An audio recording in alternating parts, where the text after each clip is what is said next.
கர்த்தருடைய பரிசுத்த நாமத்திற்கு மகிமை உண்டாவதாக. இன்றைய வசனம் மத்தேயு 8வது அதிகாரத்திலோடு பார்க்கும் பொழுது, 100க்கு அதிபதி ஒரு ஆண்டவர்கிட்ட வந்து, ஆண்டவரே என் வேலைக்காரன் வீட்டில் திமிர்வாதமாக கடந்து ரொம்ப வேதனைப்படுறான் ஆண்டவரேன்னு சொல்லி கேட்கும் பொழுது, அப்போ ஆண்டவர் சொல்கிறாரு, நான் வரேன், நான் வந்து சுகமாக்குறேன்னு சொல்லி ஆண்டவர் சொல்கிறாரு.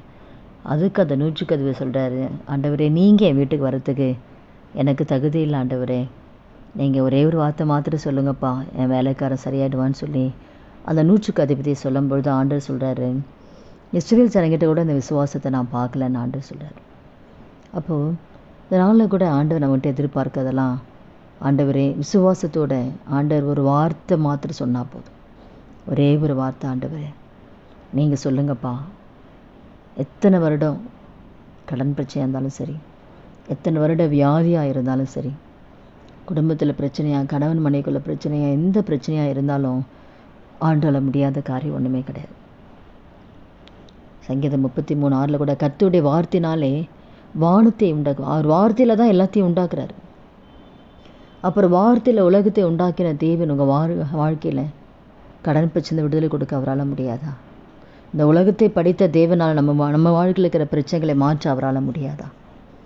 அவரால் முடியும். நாம் விசுவாசத்தோடு, இசப்பா ஒரே ஒரு வார்த்தை சொல்லுங்கப்பா, என் வாழ்க்கையில் ஒரு அற்புதத்தை செய்யுங்க. திருமணம் ஆகாமல் பிள்ளைங்க வாழ்க்கையில் திருமணம் ஆகலேன்னு சொல்லி கவலைப்படுறீங்களா? ஆண்டவரே ஒரே ஒரு வார்த்தை, ஆண்டவரே என் பிள்ளைங்களுக்கு ஏற்ற ஒரு வாழ்க்கையை கற்றுக் கொண்டு வாங்கப்பா. என் பிள்ளைங்க வாழ்க்கையில் அப்படி தான் ஆண்டவர் சொல்றார். 3 மாதத்தில் 2 கல்யாணம். ஒரே ஒரு வார்த்தை தான் ஆண்டவரே. ஆச்சரியமான காரியம், ஆச்சரியமான தேவன் ஆச்சரியமான காரியங்களை செய்தார். அப்போ திருமணமாகி குழந்தை இல்லையா, பல வருடம் ஆயிடுச்சா, ஆண்டுகிட்ட கேளுங்க, ஆண்டவரே ஒரே ஒரு வார்த்தை சொல்லுங்கப்பா, அடைப்பட்ட கர்ப்பம் திறக்கப்படட்டும் ஏசப்பான்னு சொல்லி ஒரு வார்த்தை கர்த்தர் சொன்னால் போதும், உங்கள் வாழ்க்கையில் அற்புதம் நடக்கும். இந்த நாளில் கூட 100க்கு அதிபதி கேட்டது போலே நம்ம ஆண்டுகிட்ட நம்ம ஒரே ஒரு வார்த்தையை வாழ்க்கையில் சொல்லுங்கப்பா அப்படின்னு ஆண்டுகிட்ட கேட்கும்போது, அந்த வார்த்தை கேட்குற ஒவ்வொருத்தர் வாழ்க்கையிலையும் உங்கள் பிரச்சனைகள்லேருந்து கர்த்தர் விடுதலை கொடுப்பார். உங்கள் யாதுலேருந்து கர்த்தர் விடுதலை கொடுப்பார். அது கடனாக இருக்கலாம், இல்லை பிள்ளைகளுடைய எதிர்காலமாக இருக்கலாம், இல்லை பிள்ளைகள் தவறான பாதையில் போய் பிள்ளைகள் நிமித்தம் துக்கப்பட்டு கொண்டு இருக்கலாம். எந்த பாதையில் கடந்து போனாலும் சோர்ந்து போயிடாதீங்க.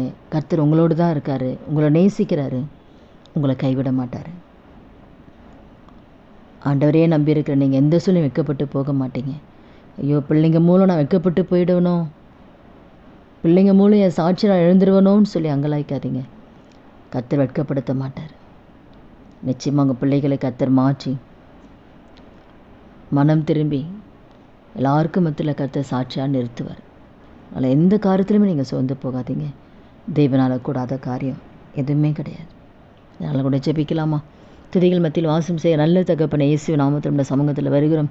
அந்த வார்த்தை கேட்குற ஒவ்வொருத்தர் வாழ்க்கையிலே ஆண்டவரே, அவங்க எந்த பாதையில் கடந்து போனாலும் டேடி ஒரே ஒரு வார்த்தை சொல்லுங்கப்பா.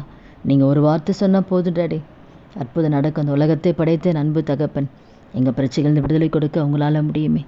மாறக்கூடாது ஒன்றுமே இல்லை ஏசப்பா. ஆச்சரியமான தேவன் ஆண்டவரே, இந்த வார்த்தை கேட்குற ஒவ்வொருத்தர் வாழ்க்கையிலையும் ஆண்டவரே ஆச்சரியமான காரியங்களை, கிரகிக்க முடியாத காரியங்களை கர்த்தர் செய்த ஆண்டவரே. அப்பா ஒவ்வொரு பிள்ளைகளுடைய கண்ணீர் களிப்பாய் மாறட்டும், துக்கம் சந்தோஷமாய் மாறட்டும் ஆண்டவரே. நாளில் கர்த்தர் அற்புதத்தை ஒவ்வொருத்தர் வாழ்க்கையில் கர்த்தர் செய்து நாமத்தை மையப்படுத்துங்க. இயேசு நாமத்தில் ஜெபிக்கிறோம் நல்ல பிதாவே, ஆமென்.